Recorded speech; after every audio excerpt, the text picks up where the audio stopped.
welcome back to another video. Once again, I am Michelle Velez, and you guys are on Shit Talk TV. Let me take off my glasses, put them down right over here. You guys like my sweater? Because I do. It was only 25 bucks. So if you guys want one, I'll get it for you. And then you guys could send me the money. And then I'll send it to you. Or you could probably just order it online.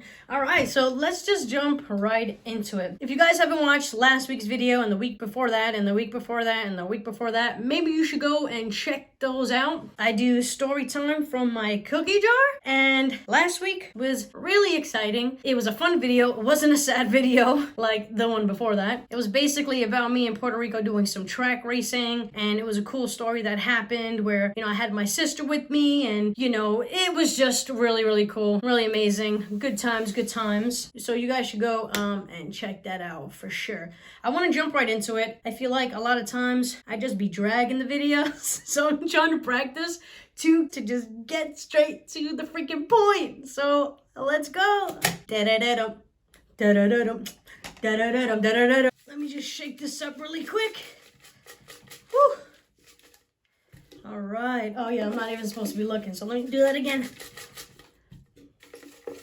Don't look. Pull one out. Hurry up. Pull it out. What is this? Did I drop it?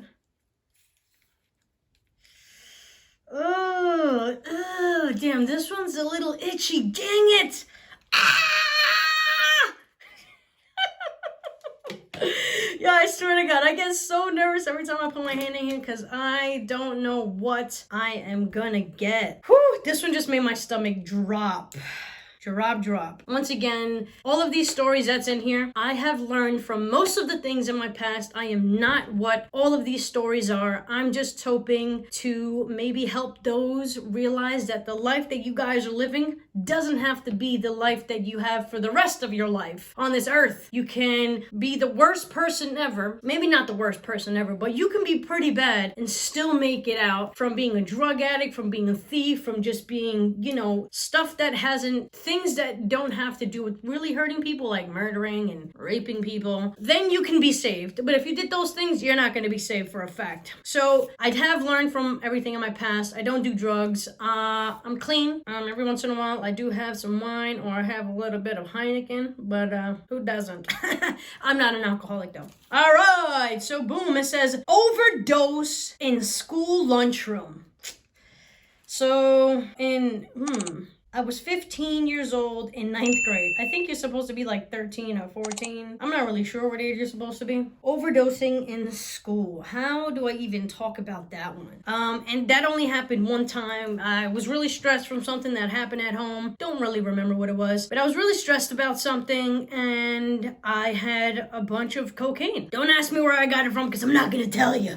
Those are my secrets. Nah, so I had some cocaine in school, and I was sitting in my classroom, and I was just itching to just go do some drugs in the bathroom. Again, I don't do drugs. I don't condone them. Stay away from drugs. If you guys have a drug problem, try and talk to somebody about it. You can always write to me, and I can be there for you. I don't mind. I like to be everybody's therapist. I don't have my license. I don't know what I'm doing most of the time, but I have made it out from a really crazy past life that I created for myself. So I was in my classroom, and I had my little Coke bag on the table, and I'm looking at my teacher Ben, right? I think I was in social studies, and I'm cutting it up on the table, cutting it up, and I'm like, can I go to the bathroom? I had 2 little baggies with me, and they probably had maybe like a gram of cocaine inside of it. I go to the bathroom, and I open it, and I put it on the card, and I'm just sniffing away, and I'm just waiting for it to kind of hit me. After it hit me, my heart started to race. It's cocaine, your heart races. So my heart was racing so bad, and I started to panic. But with me panicking, you would think I wouldn't take another bump, as they call it. No, I kept putting out lines, and then sniffing them. After some time of breaking it up and sniffing it and breaking it up and sniffing some more, I started to bleed through my nose really, really bad. And I was only 15, so I don't know what this drug actually does to you. Google wasn't really like a thing back then. So I started bleeding like crazy through my nose. And again, you would think that I would have stopped. I knew that I was basically overdosing, but at the same time, I feel like when you're on a drug like that, it's so hard to stop yourself from going and going and going. It just kind of happens automatically. I don't know. It freaking messes with your brain. And it's like, it just forces you to continue and continue and continue. So I was telling myself like, dude, you gotta relax. You gotta relax. I couldn't relax. I kept sniffing. After some time, I started to panic. And I'm like, oh shit. Oh my God. Oh shit. I'm gonna pass out. I'm definitely gonna pass out. And I started to panic even more. I started to freak out. And I walked out of the bathroom. And I'm stumbling all over the place. I'm trying to breathe, but I couldn't really breathe. Everything was just becoming darker and darker. I called my girlfriend at the time, Jackie. I don't remember how it went because, again, I'm like overdosing and dying in the hallway. I call her and she comes to the rescue, but I don't tell her what happened. She's just like, what's wrong? And I'm like, I don't know. I just don't feel good. Oh my God, my stomach just turned. I feel like throwing up even thinking about it. Oh, okay. I think I'm back. So she's walking me. Oh my God, I'm still nauseous. Oh shit. I'm sorry, I can't think about those drugs without feeling like it's like I can imagine what it's doing to me or what it did to me. Woo, damn, I'm getting hot. So yeah, it's like I can imagine how it made me feel back then, and then it's like my body automatically like feels it or something. So she's walking me from wherever the hell I was at. I think I was on the second floor, and we go all the way downstairs towards the cafeteria. She wanted to bring me to the nurse's office, but that wasn't gonna happen because they would have definitely saw my eyes and saw that they were dilated, and I probably, I would have got in trouble. So she's walking me to the cafeteria, and I go into the cafeteria, and she has me, and I go and I just put my hands, I put my face inside of my hands, and I just kind of stood there like that for, I'm telling you, I don't know. I know we were in the cafeteria for maybe like 4 hours. I'm not even kidding. I kept like kind of falling asleep, but then waking up. I remember a security guard came to the cafeteria and he's like, hey, you gotta go to class. He's like, what happened to Michelle? So I picked up my head and I was trying to like look at him, but it was so hard. I was so dizzy, and it was kind of embarrassing because as I had my face tucked inside my hands, when I opened my eyes from like my little nap, my nose had this is gross, but my nose had so many boogies, like mucus. Like it was so much, and it was like hanging from my nose. It's disgusting. So I didn't want to like really pick up my head. So I'm sitting there like trying to wipe it, and I look at him and I'm like so dizzy, and I'm like, look, Mr. Henderson. Oh, Mr. Henderson. No, his name was Mr. Henderson. And I'm like, look, Mr. Henderson, like, I don't feel good, yada, yada. He's like, let me take you to the nurse's office. I'm like, please don't. I know what this is. Like, just give me a second, blah, blah, blah. And my girlfriend just sat there kind of just like rubbing my back down. She was really sweet. And I still think till this day, she has no idea that even happened to me in the in the cafeteria. I think she just thought that I was sick or something like that. I didn't want her to know that I was like doing drugs. Obviously I was only 15. So I ended up, finally getting home. And even when I got home, I was so like drugged up that I couldn't open my eyes. And for 2 days, I did not get out of bed. I was in bed the entire freaking time. I'm not joking. I'm not exaggerating. It was 2 whole days. And when I finally got up, because somebody came knocking on my door, I think it was an old friend of mine. He came knocking at the door like, dude, I've been calling you. And he's like, I'm coming inside. So I'm like, yeah, just come inside. So he came in and he's like, hello, I've been calling you. I'm like, yo, I had an overdose in school. He was all worried, concerned. He went out, got me some food, brought me some food back. That was really sweet of him. I don't know if he remembers this. So yeah, I got into drugs really young. My mom did try her best, but because she tried her best, she wasn't really home.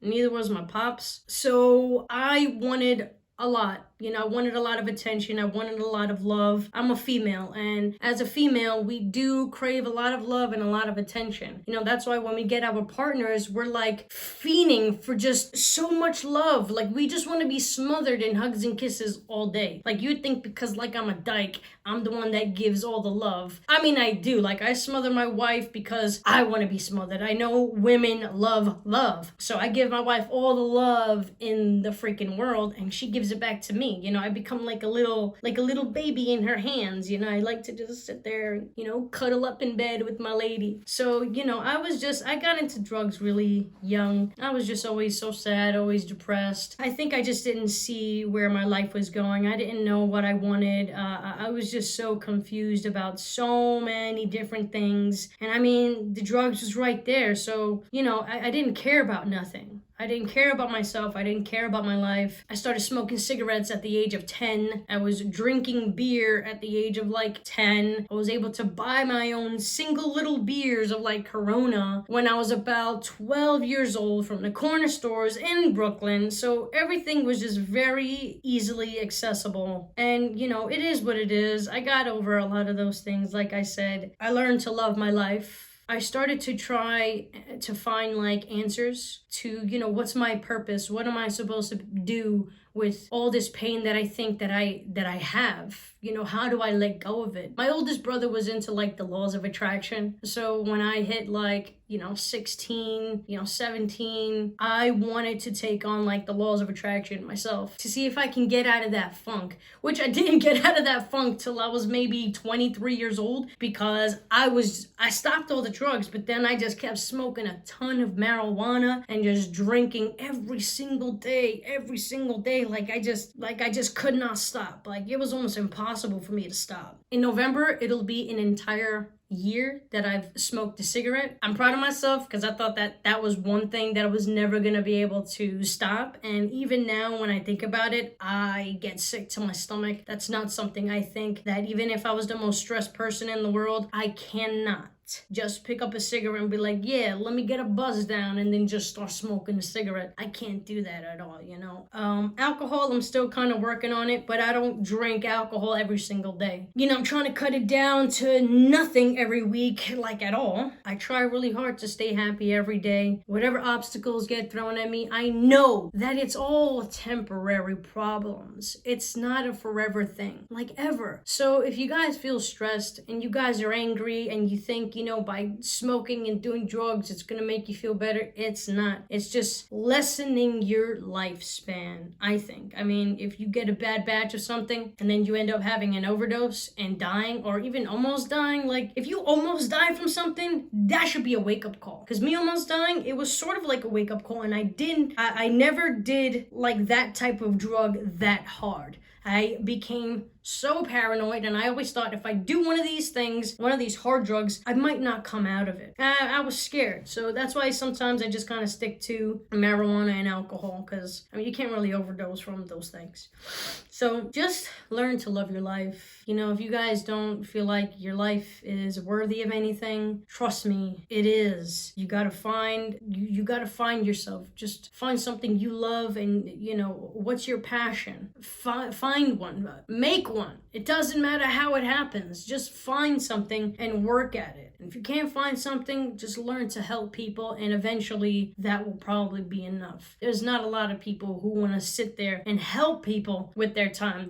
Most people are selfish. You know, I'm not selfish. My whole reason for doing these videos is literally to help people. I want to, you know, be that person to be like, hey, I went from nothing to something using all these things that I thought weren't even important, like my past. I'm using my past as, you know, like a stepping stone so that I can do something with it. You know, I did a lot of stuff and I grew from it. So that's my whole point. It's to show that I was really messed up. And if you guys were ever messed up and you see I'm doing it, then you can do it. It doesn't matter where you were raised. It doesn't matter if you don't have school. I dropped out of school in 10th grade. I tried to get my GED a million times and it never freaking worked. I was just as antsy as I am making these videos right now, and I'm like this throughout all the videos. I was just like that in school. I would leave my classroom and start banging on all the locker doors. I was just a troubled kid. So that's that for now, guys. I hope you enjoyed this, and if you didn't, then it is what it is. Give it a thumbs up, like, subscribe. I'll see you guys next week. Stay motivated, stay happy, find a reason for something. And if you guys need anybody to talk to, look, you can leave comments. I can give you guys my email. If you want, maybe I could even give you my number. We can just chat for as long as you want to chat. I don't mind being that ear, you know? I have a whole lot of ear. All right, once again, this is Shit Talk TV, and I am Michelle Velez. I'll see you guys next week. Bye! This happens every time. I gotta click it 2 times. Again.